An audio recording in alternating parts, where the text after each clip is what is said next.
അസ്സലാമു അലൈക്കും വറഹ്മത്തുള്ളാഹി വബറകാതുഹു. അൽഹംദുലില്ലാഹി റബ്ബിൽ ആലമീൻ വസ്സലാത്തു വസ്സലാമു അലാ റസൂലിഹിൽ അമീൻ വഅലാ ആലിഹി വസഹ്ബിഹി അജ്മഈൻ അമ്മ ബഅദ്.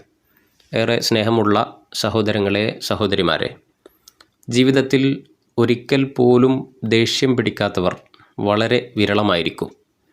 ഭാര്യ ഭർത്തൃ ബന്ധങ്ങൾ, മാതാപിതാക്കളും മക്കളും തമ്മിലുള്ള ബന്ധങ്ങൾ, സഹോദരങ്ങൾ തമ്മിൽ, അയൽവാസികൾ തമ്മിൽ, നന്മയുടെ കൂട്ടായ്മകളിൽ തുടങ്ങി കുടുംബ ബന്ധങ്ങളെയും സമൂഹത്തെയും നാടിനെയും തന്നെ തകർത്ത് കളയാൻ ദേഷ്യം കാരണമാകാറുണ്ട്. മറ്റുള്ളവരുടെ സമ്പത്തും ആരോഗ്യവും ജീവനും വരെ അപഹരിക്കാൻ കോപം കാരണമാകാം. കോപം മനുഷ്യൻ്റെ പ്രകൃതിയിൽ അള്ളാഹു നിശ്ചയിച്ച കാര്യമായിട്ട് പോലും ലാ തഗ്ളബ്, നീ കോപിക്കരുത് എന്നാണ് നബി സല്ലല്ലാഹു അലൈഹി വസല്ലം നമ്മളെ പഠിപ്പിച്ചത്. അതിൻ്റെ ഉദ്ദേശ്യം കോപത്തിന് കാരണമാകുന്ന പ്രവർത്തനങ്ങൾ ചെയ്യരുതെന്നും കോപം കാരണം വേണ്ടാത്തരങ്ങൾ കാട്ടിക്കൂട്ടരുതെന്നുമാണ്. ഒരു മനുഷ്യൻ്റെ യഥാർത്ഥ ശക്തി എന്താണ് എന്ന് നബി സല്ലല്ലാഹു അലൈഹി വസല്ലം പഠിപ്പിക്കുന്നുണ്ട്.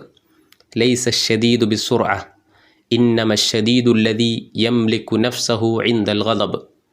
ഗുസ്തിയിൽ ജയിക്കുന്ന മസിൽ പവറുള്ളവനല്ല ശക്തൻ, മറിച്ച് കോപം വരുമ്പോൾ മനസ്സിനെ നിയന്ത്രിക്കുന്നവനാണ് ശക്തനെന്നാണ് നബി സല്ലല്ലാഹു അലൈഹി വസല്ലം പറഞ്ഞത്. കോപം പിടിച്ചു വെക്കുന്നവരെ അള്ളാഹു ഖുർആനിലൂടെ പുകഴ്ത്തി പറഞ്ഞിട്ടുണ്ട്. അല്ലദീന യുൻഫിഖൂന ഫിസ്സറാഇ വദ്ദറാ, സന്തോഷാവസ്ഥയിലും വിഷമാവസ്ഥയിലും ചെലവഴിക്കുന്നവർ. വൽ കാദിമീനൽ ഗൈദ്, കോപം ഒതുക്കി വെക്കുന്നവർ. വൽ ആഫീന അനിന്നാസ്, മനുഷ്യർക്ക് മാപ്പ് നൽകുകയും ചെയ്യുന്നവർ. വല്ലാഹു യുഹിബ്ബുൽ മുഹ്സിനീൻ, അത്തരം സൽക്കർമ്മകാരികളെ അള്ളാഹു ഇഷ്ടപ്പെടുന്നു എന്നാണ്. നബി സല്ലല്ലാഹു അലൈഹി വസല്ലമ ഈ വിഷയത്തിലും നമുക്ക് മാതൃകയാണ്.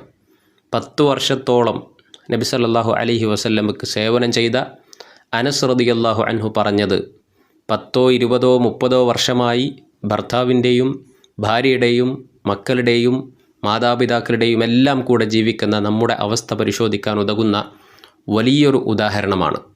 അനസ് റളിയല്ലാഹു അൻഹു പറയുന്നു, ഫമാ ഖാല ലീ ഉഫിൻ, 10 കൊല്ലത്തിനിടക്ക് ഒരിക്കൽ പോലും നബി സല്ലല്ലാഹു അലൈഹി വസല്ലമ എന്നോട് ഛേ എന്നോ വലാ ലിമ സനഅത, നീ എന്തിനിങ്ങനെ ചെയ്തു എന്നോ, വല അല്ലാ സനഅത, നിനക്കിങ്ങനെ ചെയ്യാമായിരുന്നില്ലേ എന്നോ ഒരു വിഷയത്തിലും എന്നോട് ചോദിച്ചിട്ടില്ല എന്നാണ്.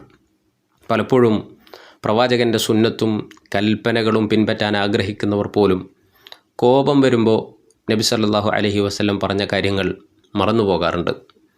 കോപം വരുമ്പോൾ നാം ചെയ്യേണ്ട ചില കാര്യങ്ങൾ നബി സല്ലല്ലാഹു അലൈഹി വസല്ലമ നമ്മളെ പഠിപ്പിച്ചിട്ടുണ്ട്. അത് നമ്മൾ പ്രാവർത്തികമാക്കാൻ ശ്രമിക്കണം.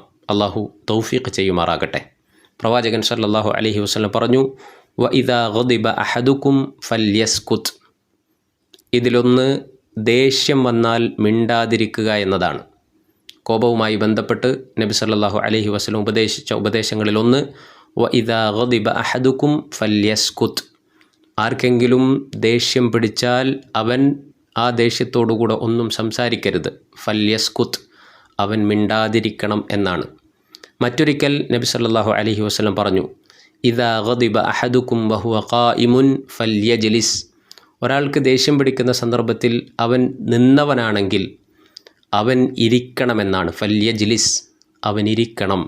ഫഇൻ ദഹബ അൻഹുൽ ഗദബു വ ഇല്ലാ ഫല്യദ്തജ്, ഇനി അവൻ്റെ കോപം ഇനിയും പോയിട്ടില്ലെങ്കിൽ അവൻ കിടക്കണം എന്ന് നബി സല്ലല്ലാഹു അലൈഹി വസല്ലമ ഉപദേശിച്ചത് കാണാൻ കഴിയും.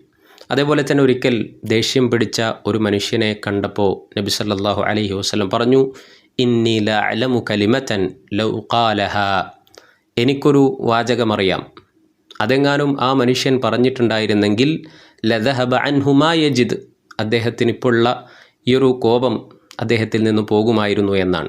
ലൗ ഖാല അഊദു ബില്ലാഹി മിനശ് ശൈത്താനിർ റജീം, കോപം പൈശാചികമാണ്. നബി സല്ലല്ലാഹു അലൈഹി വസല്ലം പറഞ്ഞു, അദ്ദേഹം അഊദു ബില്ലാഹി മിനശ് ശൈത്താനിർ റജീം, ശപിക്കപ്പെട്ട പിശാചിൽ നിന്ന് ഞാൻ അള്ളാഹുവിനോട് കാവലിനെ ചോദിക്കുന്നു എന്ന് അദ്ദേഹം പറഞ്ഞിരുന്നെങ്കിലെന്ന് റസൂൽ സല്ലല്ലാഹു അലൈഹി വസല്ലം പഠിപ്പിച്ചത് നമ്മൾക്ക് കാണാൻ കഴിയും. റബ്ബിൻ്റെ കൽപ്പനകൾ അനുസരിക്കാനും നബി സല്ലല്ലാഹു അലൈഹി വസല്ലമയെ പിൻപറ്റാനും മറ്റുള്ളവരോട് നന്നായി പെരുമാറാനും അള്ളാഹു നമുക്കെല്ലാവർക്കും തൗഫീഖ് നൽകുമാറാകട്ടെ. വൽഹംദുലില്ലാഹി റബ്ബിൽ ആലമീൻ. വസല്ലല്ലാഹു അലാ നബിയ്യിന മുഹമ്മദ്. അസ്സലാമു അലൈക്കും വറഹ്മത്തുള്ളാഹി വബറകാതുഹു. വിസ്ഡം ഇസ്ലാമിക് ഓർഗനൈസേഷൻ അവതരിപ്പിക്കുന്ന നേർവഴി എല്ലാ ദിവസവും ഏതാനും മിനിറ്റുകൾ സാമൂഹിക, വൈയക്തിക, കുടുംബരംഗങ്ങളെ വിശകലന വിധേയമാക്കുന്നു. അറിയുക, അറിയിക്കുക. നേർവഴി. Peace Radio. Tune to reality.